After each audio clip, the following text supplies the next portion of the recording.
ವಿಷ್ಣು,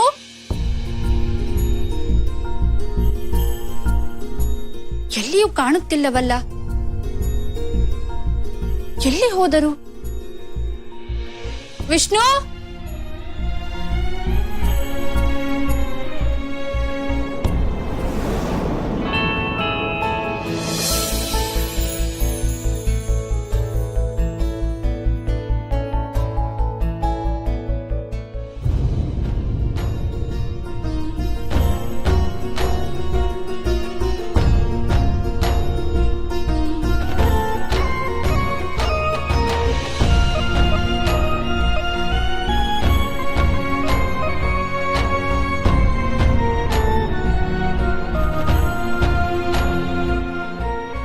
ನಿಯತಿ ಪಂಚವಟಿಯಲ್ಲಿ ಸಹೋದರ ವಿಷ್ಣುದೇವನಿಗಾಗಿ ಕಾಯುತ್ತಾ ಕುಳಿತಿದ್ದಾರೆ. ಆದರೆ ವೈಕುಂಠದಲ್ಲಿ ನಿಯತಿಯ ಅಣ್ಣ ಶುಕ್ರಾಚಾರ್ಯ ವಿಷ್ಣುದೇವನನ್ನು ಚರ್ಚೆಯಲ್ಲಿ ತೊಡಗಿಸಿಕೊಂಡು ಅವರು ಹೊರಡದಂತೆ ಅನಗತ್ಯ ವಿಳಂಬಕ್ಕೆ ಕಾರಣನಾಗುತ್ತಿದ್ದಾನೆ. ಪಾಪ, ನಿಯತಿಯನ್ನು ನೋಡಿದರೆ ಬೇಸರ ಉಂಟಾಗುತ್ತಿದೆ. ಅವಳು ವಿಷ್ಣುದೇವನಿಗಾಗಿ ಕಾದು ಬೇಸರಗೊಂಡು ಹಿಂತಿರುಗಿ ಹೊರಟು ಹೋದರೆ, ಈಗ ತಾನೇ ಚಿಗುರುತ್ತಿರುವ ಅವರ ಪ್ರೀತಿಯ ಬಳ್ಳಿ ಹಬ್ಬುವ ಮುನ್ನವೇ ಬಾಡಿ ಹೋಗುವುದೇನೋ ಎಂಬ ಆತಂಕವಾಗುತ್ತಿದೆ ಪಾರ್ವತಿ. ನಿಯತಿಯ ಮನಸ್ಸಿನಲ್ಲಿ ವಿಷ್ಣುವಿನ ಬಗ್ಗೆ ಯಾವುದೇ ರೀತಿಯಾದ ಅನುಮಾನವಾಗಲಿ ಹತಾಶೆಯಾಗಲಿ ಉಂಟಾಗದಂತೆ ಮಾಡಲು ನಾವು ನಿಯತಿಯನ್ನು ಭೇಟಿ ಮಾಡೋಣ.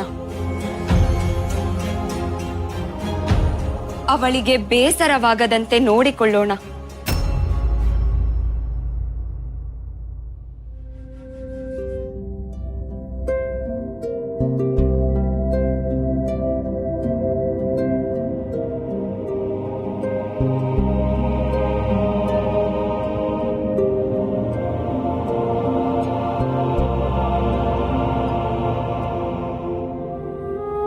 ನೀನು ಪಂಚವಟಿ ಕಡೆಯಿಂದ ಯಾರನ್ನೋ ಹುಡುಕಿಕೊಂಡು ಬರುವಂತಿದೆ? ಹೌದು. ವಿಷ್ಣು ತಾನೆ? ಅವರು ಯಾವುದೋ ಕೆಲಸದ ನಿಮಿತ್ತ ಹೊರ ಹೋಗಿದ್ದಾರೆ. ಬಹುಶಃ ಅವರು ಸೂರ್ಯಾಸ್ತದ ಹೊತ್ತಿಗೆ ಬರಬಹುದೇನೋ. ಹೌದೇ? ಆದರೆ ನೀವು ಯಾರು ಎಂದು ತಿಳಿಯಲಿಲ್ಲ. ನಾನು ವಿಷ್ಣುವಿನ ಸಹೋದರಿ. ನಾನು ಇವಳ ಗೆಳತಿ. ಹೌದೇ? ವಿಷ್ಣುವಿನ ಸಹೋದರಿಯೇ? ನಿನಗೆ ವಿಷ್ಣುವಿನ ಪರಿಚಯ ಇರುವಂತಿದೆ? ಹೌದು, ನಾವು ಇತ್ತೀಚೆಗೆ ಪರಿಚಯವಾದವರು. ಅವರು ಬಹಳ ಸೊಗಸಾಗಿ ಕಥೆಯನ್ನು ಹೇಳುತ್ತಾರೆ. ಅವರ ಕತೆ ಕೇಳುವುದೆಂದರೆ ನನಗೆ ಬಹಳ ಇಷ್ಟ. ಅಂದರೆ ನೀನು ನಿಯತಿ ಎಂದಾಯಿತು? ಹೌದು.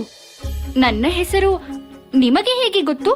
ಇತ್ತೀಚೆಗೆ ನನ್ನ ಅಣ್ಣ ಮಾತು ಮಾತಿಗೂ ನಿನ್ನ ಬಗ್ಗೆಯೇ ಹೇಳುತ್ತಿರುತ್ತಾರೆ. ಏನೆಂದು? ನಿಯತಿ ಹಾಗೆ, ನಿಯತಿ ಹೀಗೆ, ಅವಳ ಮಾತು ಚಂದ, ಅವಳ ನಗು ಚಂದ, ಹಾಗೆ ಹೀಗೆ ಎಂದು ಸದಾಕಾಲ ನಿನ್ನ ಬಗ್ಗೆಯೇ ಜಪ ಮಾಡುತ್ತಿರುತ್ತಾರೆ. ಒಬ್ಬ ಪುರುಷ ವಿವಾಹವಾಗದ ಕನ್ಯೆಯ ಬಗ್ಗೆ ಈ ಪರಿ ಹೊಗಳುತ್ತಾನೆ ಎಂದರೆ ಅವನಿಗೆ ಅವಳ ಮೇಲೆ ಪ್ರೇಮಾಂಕುರವಾಗಿದೆ ಎಂದೇ ಅರ್ಥ.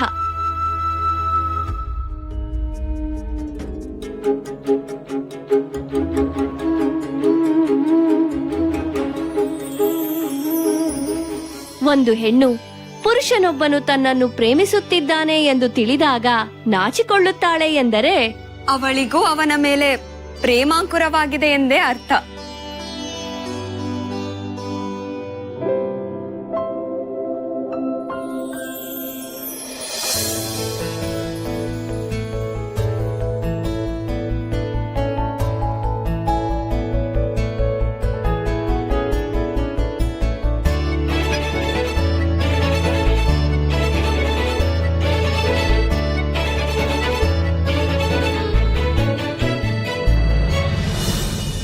ಏನು ಇದ್ದಾನೆ? ಹೌದು ಮಾತೆ, ಅವನು ವೈಕುಂಠದಲ್ಲಿ ನನ್ನ ಕಣ್ಣ ಮುಂದೆಯೇ ಮಂದಹಾಸ ಬೀರುತ್ತಾ ವಿರಾಜಮಾನನಾಗಿದ್ದ. ಹಾಗಾದರೆ ಕುಮಾರ, ನಿಯತಿ ಯಾರನ್ನು ಭೇಟಿ ಮಾಡಲು ಹೋಗಿದ್ದಳೆಂದು ಸುಳಿವು ನೀಡಿದರ ರಾಕ್ಷಸರು?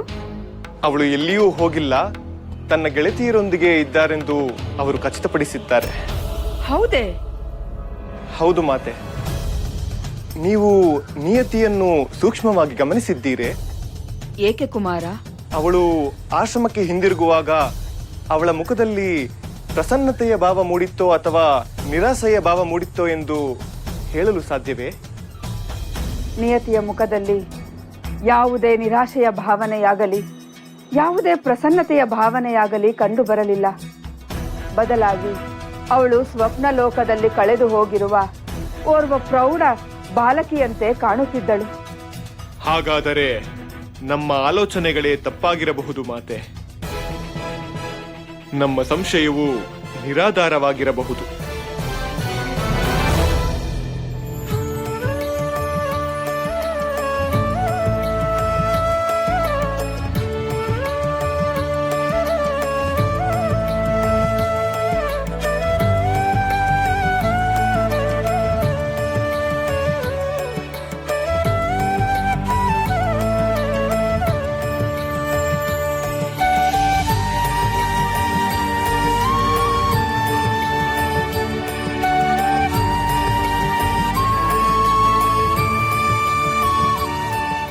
ಏನೆಂದು ಸಂಬೋಧಿಸಲಿ?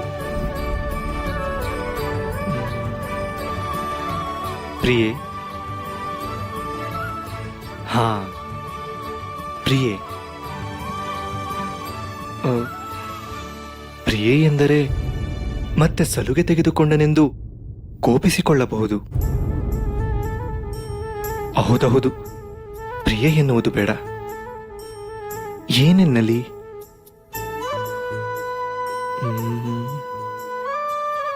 ಮನದನ್ನೇ. ಹಾ, ಮನದನ್ನೇ ಎನ್ನುವುದೇ ಸರಿ.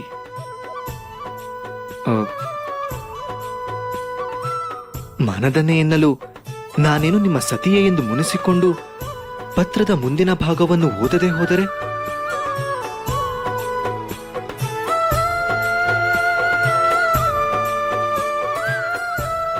ಏನನ್ನು ಮಾಡಲಿ? ಹಾ,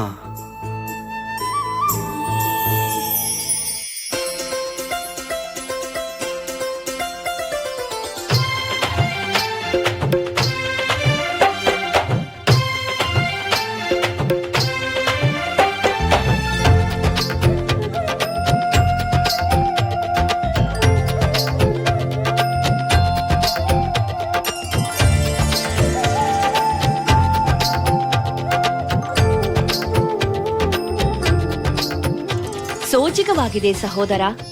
ಲೋಕಪಾಲಕನು ತನ್ನ ಮನೋಭಿಲಾಷೆಯನ್ನು ವ್ಯಕ್ತಪಡಿಸಲು ಪತ್ರಗಳನ್ನು ಬರೆಯಲು ತೊಳಲಾಡುತ್ತಿರುವುದು ಅದ್ಭುತವೇ ಸರಿ.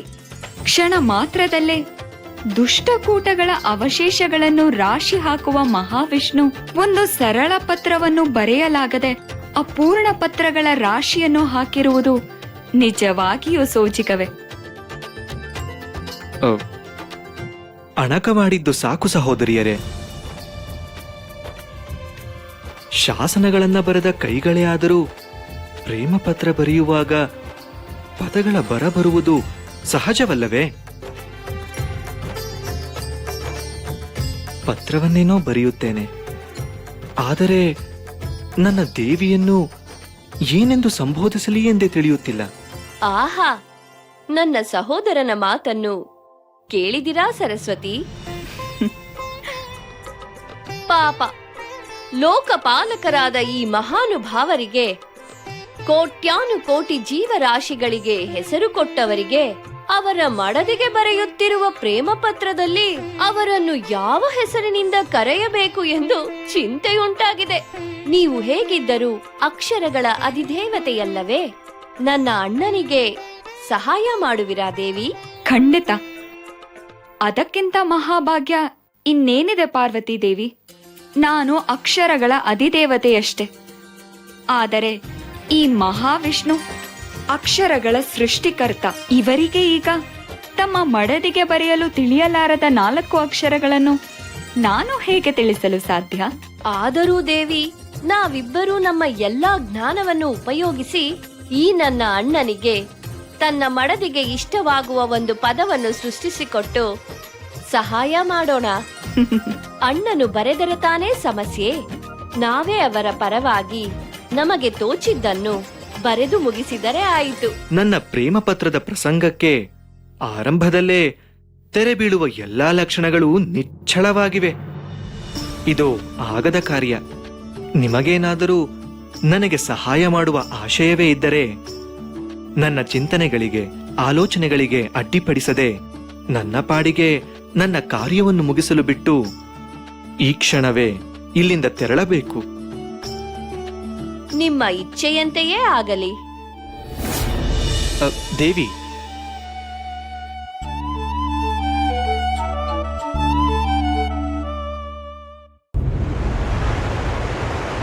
ತಪ್ಪೆ. ಸತಿಪತಿಯರ ನಡುವಿನ ಕಲಹ ನಿರಂತರವಾದುದಲ್ಲ. ಅವರಿಬ್ಬರ ನಡುವಿನ ಅಂತರ ಎಂದಿಗೂ ನಿಂತ ನೀರಾಗಿ ನಿಲ್ಲುವುದಿಲ್ಲ. ಅವರು ದೂರವಿದ್ದರೂ ಮಾನಸಿಕವಾಗಿ ಸದಾ ಹತ್ತಿರವೇ ಇರುತ್ತಾರೆ. ಅಲ್ಲಿ ಮಿತಿಯಿಲ್ಲದ ಮಾತಿಲ್ಲದಿದ್ದರೂ ಅತಿ ಎನಿಸದ ಆ ಮೌನ ಸಂಬಂಧವನ್ನು ಕಾಣದ ಸೂತ್ರವಾಗಿ ಹಿಡಿದಿಟ್ಟಿರುತ್ತದೆ. ಅವರಿಬ್ಬರ ವಿರಹವೂ ಕೂಡ ಅವರ ಪ್ರೀತಿಯ ಸಂವಾದವೇ ಆಗಿರುತ್ತದೆ. ದೇವತೆಗಳು ಪರಸ್ಪರ ಸಹಾಯ ಮಾಡಬೇಕು ಎನ್ನುವುದನ್ನು ನಾನು ಒಪ್ಪುತ್ತೇನೆ. ಆದರೆ ನೀವು ಹೀಗೆ ಸಹಾಯ ಮಾಡಲು ಮುಂದಾಗುವುದಕ್ಕೆ ಇದು ಯುದ್ಧದ ಸಮಯವಲ್ಲ. ಸತಿಪತಿಯರ ನಡುವಿನ ಪ್ರೀತಿಯ ಸಮಯ. ಇದು ಸಂಪೂರ್ಣವಾಗಿ ಅವರಿಬ್ಬರಿಗೆ ಮೀಸಲಾದ ಸಮಯ. ಇಲ್ಲಿ ಮೂರನೆಯವರ ಪ್ರವೇಶ ಅನುಚಿತ. ಇವೆಲ್ಲ ನಿಮ್ಮ ಸಹೋದರನಾದ ವಿಷ್ಣುದೇವರಿಗೆ ತಿಳಿಯದೇ ಇರುವ ವಿಷಯವೇನಲ್ಲ. ಲೋಕಪಾಲಕರಾದ ಅವರು ತಮ್ಮ ಪ್ರೀತಿಯನ್ನೇ ಪರೀಕ್ಷೆಯಲ್ಲಿಟ್ಟು ಸರ್ವಕಾಲಕ್ಕೂ ಸಕಲ ಲೋಕಗಳಿಗೂ ಒಂದು ಸಂದೇಶವನ್ನು ಈ ಮೂಲಕ ಹೇಳ ಹೊರಟಿದ್ದಾರೆ. ಸಂದೇಶವೇ? ಹೌದು. ಯುಗ ಯುಗಾಂತರಗಳಲ್ಲೂ ಯಾವುದೇ ದಂಪತಿಗಳು ತಮ್ಮ ಅಗಲಿಕೆಯನ್ನಾಗಲಿ, ಕಲಹವನ್ನಾಗಲಿ, ಮುನಿಸನ್ನಾಗಲಿ, ವಿರಹವನ್ನಾಗಲಿ ತಾವೇ ಪರಸ್ಪರ ಪ್ರೀತಿಯಿಂದ ಬಗೆಹರಿಸಿಕೊಳ್ಳಬೇಕು. ಅದಕ್ಕಾಗಿ ಅವರೇ ಪರಿಶ್ರಮಿಸಬೇಕು. ಅದರಿಂದ ಅವರ ನಡುವಿನ ಅನುರಾಗ ಹೆಚ್ಚುತ್ತಲೇ ಹೋಗುತ್ತದೆ ಎನ್ನುವುದಕ್ಕೆ ತಾವೇ ಉದಾಹರಣೆಯಾಗಿ ನಿಲ್ಲುತ್ತಿದ್ದಾರೆ.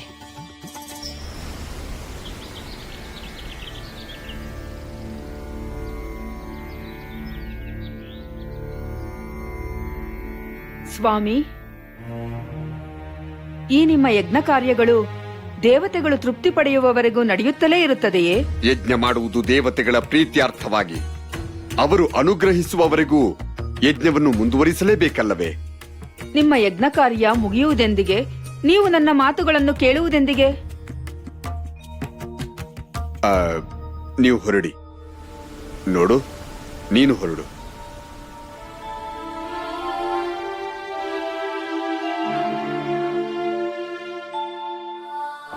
ಯಾವ ಮಾತು?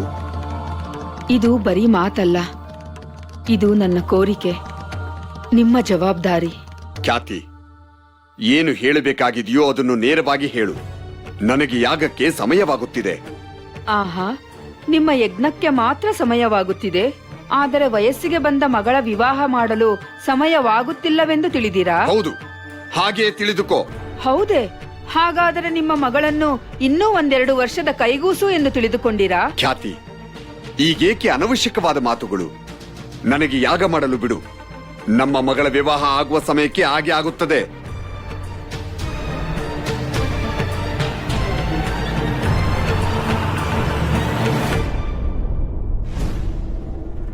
ಆಗುತ್ತದೆ, ಆಗುತ್ತದೆ.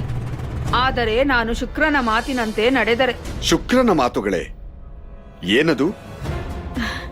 ನಮ್ಮ ಶುಕ್ರನು ಹೇಳುತ್ತಿದ್ದ, ಅವನು ನಮ್ಮ ಮಗಳು ನಿಯತಿಗೆ ಒಬ್ಬ ಅನುರೂಪನಾದ ವರನನ್ನು ಗುರುತಿಸಿದ್ದಾನಂತೆ.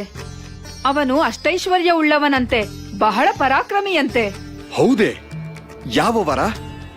ಅವನು ಏನಂದೆ?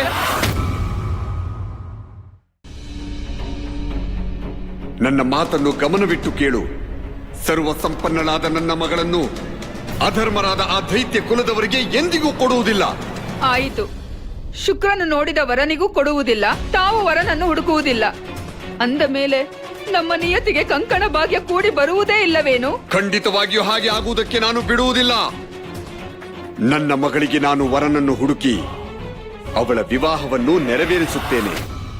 ನಾನು ಹುಡುಕಿ ತರುವ ವರ 7 ಲೋಕಗಳಲ್ಲಿ ಅಪ್ರತಿಮ ಶ್ರೇಷ್ಠನಾಗಿರುತ್ತಾನೆ, ಅಪ್ರತಿಮ ಪ್ರತಾಪಶಾಲಿಯಾಗಿರುತ್ತಾನೆ, ಅಪ್ರತಿಮ ಜ್ಞಾನಿಯಾಗಿರುತ್ತಾನೆ, ಕರುಣಾಸಾಗರನಾಗಿರುತ್ತಾನೆ, ಸದ್ಗುಣಗಳ ಗಣಿಯಾಗಿರುತ್ತಾನೆ, ದಯಾಶೀಲನೂ ಆಗಿರುತ್ತಾನೆ. ಆತ ತನ್ನ ಮಡದಿಯನ್ನು ತನ್ನ ಹೃದಯದಲ್ಲಿ ಇರಿಸಿಕೊಳ್ಳುವಷ್ಟು ಪ್ರೀತಿಯನ್ನು ಹೊಂದಿರುತ್ತಾನೆ. ಅಷ್ಟೇ ಅಲ್ಲ, ಸಕಲ ಗ್ರಹಗಳು ಕೂಡ ಅವನಿಗೆ ಶುಭ ಸ್ಥಾನದಲ್ಲೇ ಇರುತ್ತವೆ. ಅಷ್ಟೇ ಅಲ್ಲ ಖ್ಯಾತಿ, ಸಕಲ ಗ್ರಂಥಗಳ ಸಾರವನ್ನು ಅರಿತ ಪಾರಂಗತನಾಗಿರುತ್ತಾನೆ. ಇಡೀ ಬ್ರಹ್ಮಾಂಡವೇ ಅವನ ಶ್ರೇಷ್ಠತೆಯನ್ನು ಹಾಡಿ ಹೊಗಳುವಷ್ಟು ದೈವ ಸ್ವರೂಪಿಯಾಗಿರುತ್ತಾನೆ. ಅಂತಹ ಪರಮ ಶ್ರೇಷ್ಠ ವರ ನಮ್ಮ ಮಗಳಿಗೆ ಪತಿಯಾಗುತ್ತಾನೆ. ಇವರು ವರ್ಣಿಸುತ್ತಿರುವ ಗುಣಲಕ್ಷಣಗಳನ್ನು ಕೇಳಿದರೆ ಶ್ರೀ ಮಹಾವಿಷ್ಣುವನ್ನೇ ಹೋಲುವಂತಿದೆಯಲ್ಲ.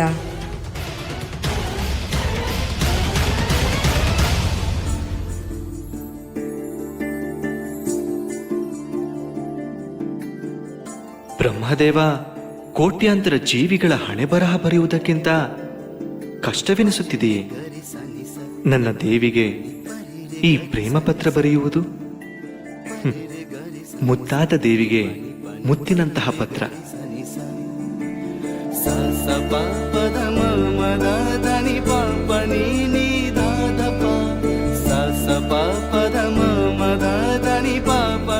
ಹೂವಿನ ಪತ್ರದಲ್ಲಿ ಹೂವಿನಂತಹ ಮುಖದ ಹೆಣ್ಣೆ, ಹೂವಿನಲ್ಲಿ ಹೆಣ್ಣಿನ ಚೆಲುವು, ಹೆಣ್ಣಿನಲ್ಲಿ ಹೂವಿನ ಅಂದ. ಪ್ರಿಯೆ ಲಕುಮಿ, ನಿಮ್ಮಲ್ಲಿ ಜಗತ್ತಿನ ಎಲ್ಲ ಹೂವುಗಳನ್ನು ಮೀರಿಸಿದ ಅಂದವಿದೆ, ಸುಗಂಧವಿದೆ.